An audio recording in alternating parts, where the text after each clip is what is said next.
So hi everyone, I'm Tess Fahlgren. I'm from Glasgow, Montana. I'm a writer and a visual artist, and for my time here in Butte, I've been doing creative nonfiction as my angle.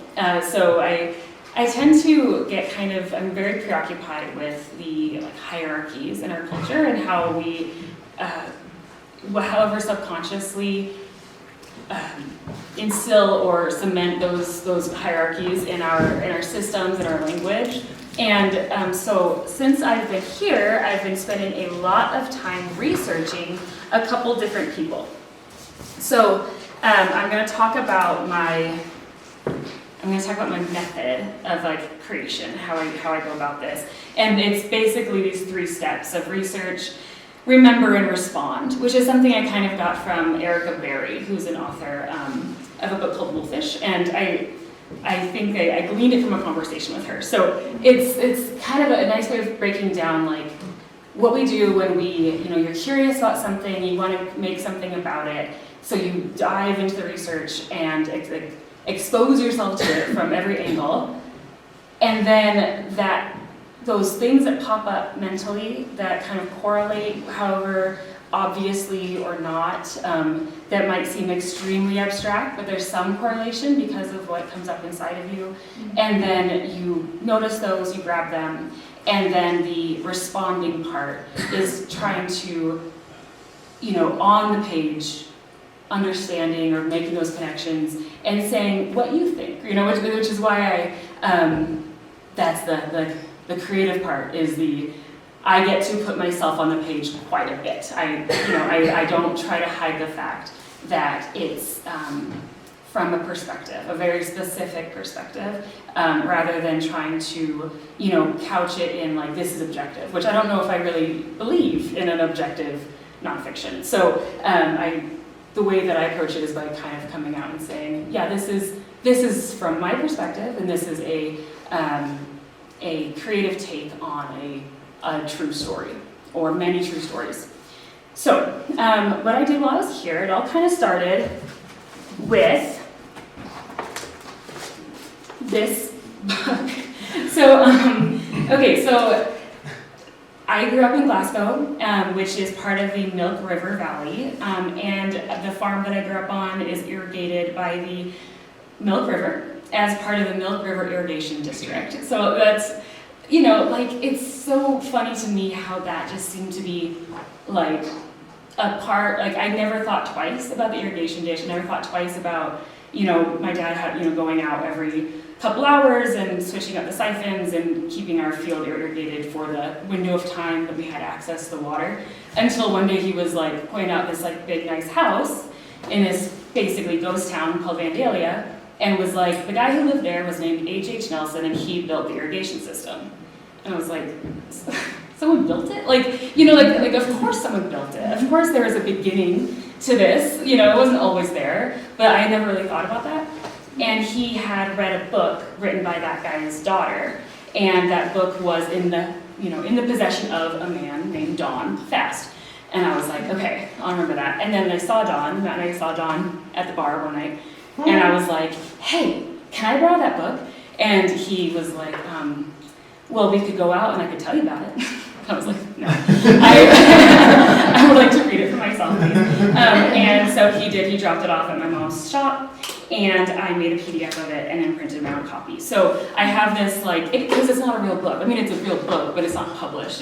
It's a small, 8.5 by 11 pages, cut in half and bound with plastic. And she wrote it, I think she must have written it in, I want to say the 50s. It's not like there's a page of information about when it was written, but it's very well written, and it's well researched because she married a newspaper man in Helena, so she had access to all these archives and very cool stuff. So this was the beginning of my research, and it took a long time to get through.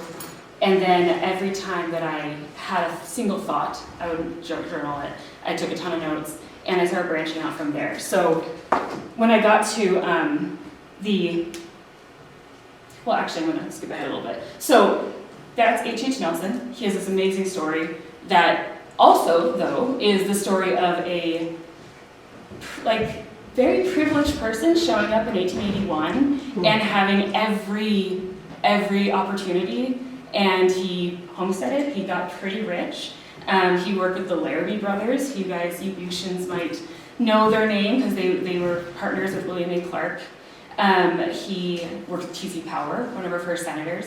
He was a sheepman. He raised sheep in Cascade County, or in Sun River Valley more specifically. And then he lost everything, had to move to his second property in Vandalia, and that's when he developed the irrigation district. So like, this is a guy who showed up with basically nothing and just like, whoop, you know, kind of had everything and really left a lasting impression on the country. And then I already had this existing interest in a girl named Mary Wells, who was the daughter of a wealthy fur trader named James Wells and a Grovon woman. And I read her book 10 years ago. It's called Mary Wells.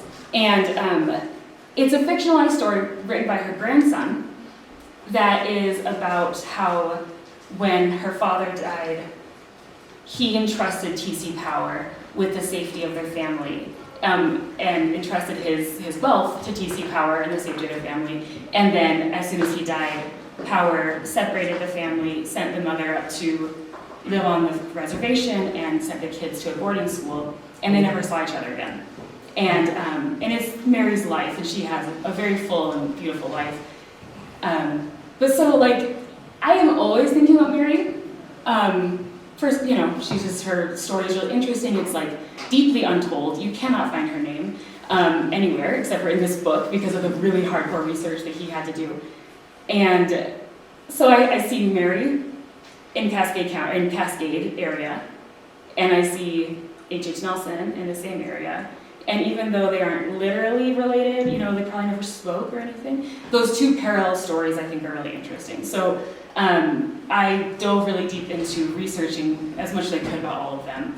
And all of it kind of, in my mind, centers around this idea of wealth and power, and at the time that was Butte. Like, that wouldn't have happened. None of this would have happened if there wasn't the discovery of such enormous riches in this location. And if you look at, you know, why did the railroad get built here? Because of Butte, because of the money, because of the copper. And so that, like, engine of power was fueled by the wealth in this location. And so that's kind of, I think of it as like the center of the wagon wheel, and the stories are the spokes, and that's kind of, everything's kind of going around Butte, and who survives in our memories and who doesn't, and how all that works. So I'm still in the very messy part of that project. This is a, like, less than half of the points in my map. I did not include the Charlie Day, like, conspiracy theory meme, but it was, yeah. So, I mean, but some of the connections that I think are really interesting. So,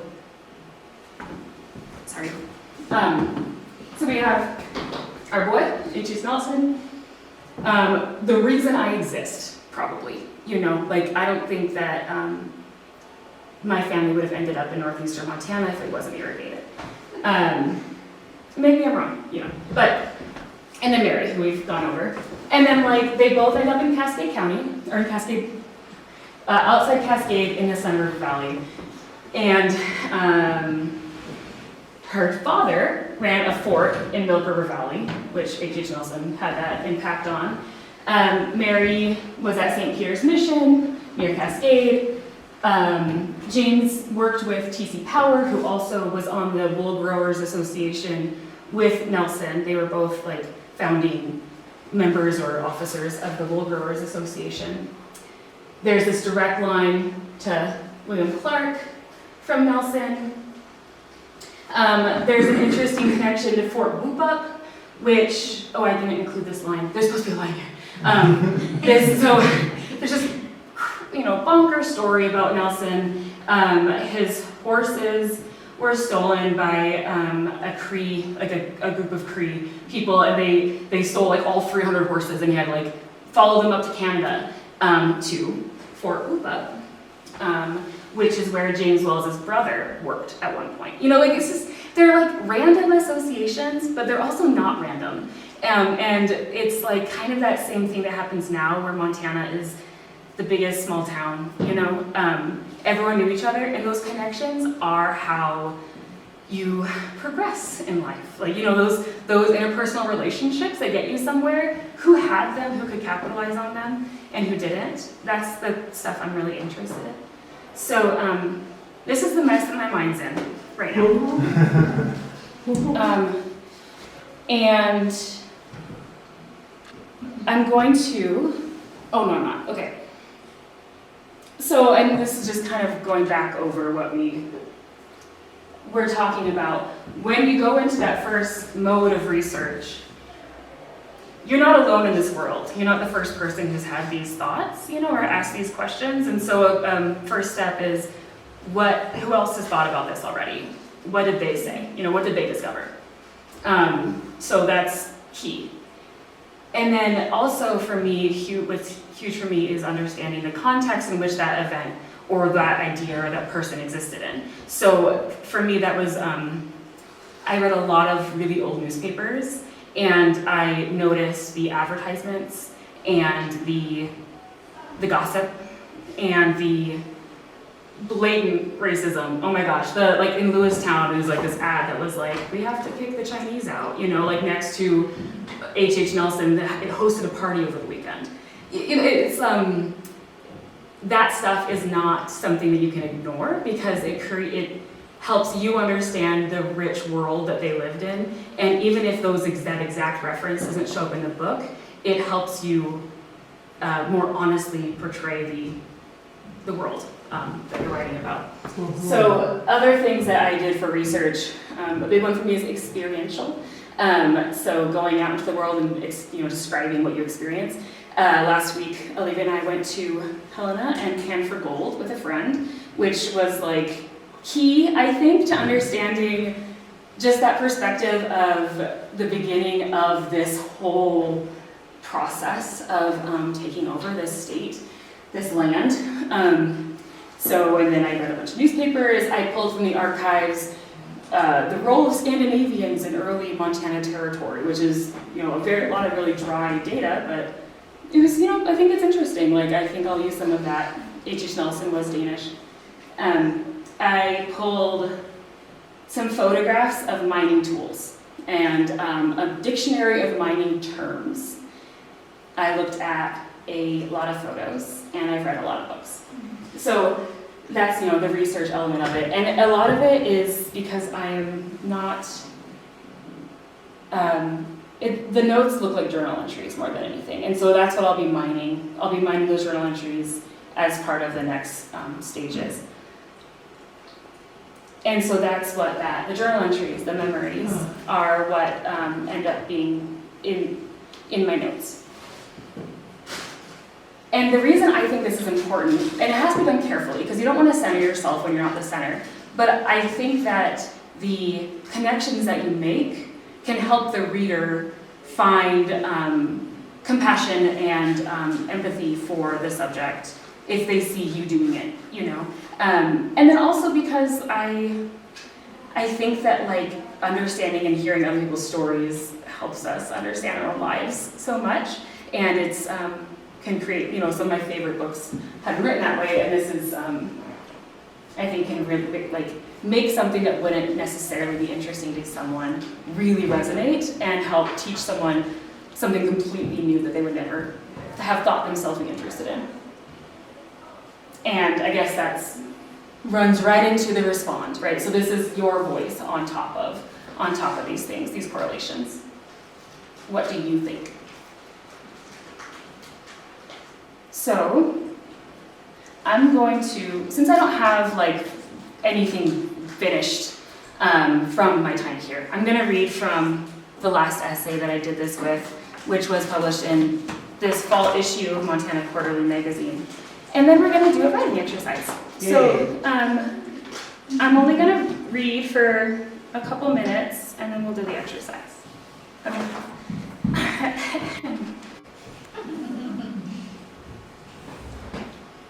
And my brother did the photography. Isn't that cool? Story by Tess Photos by Andy.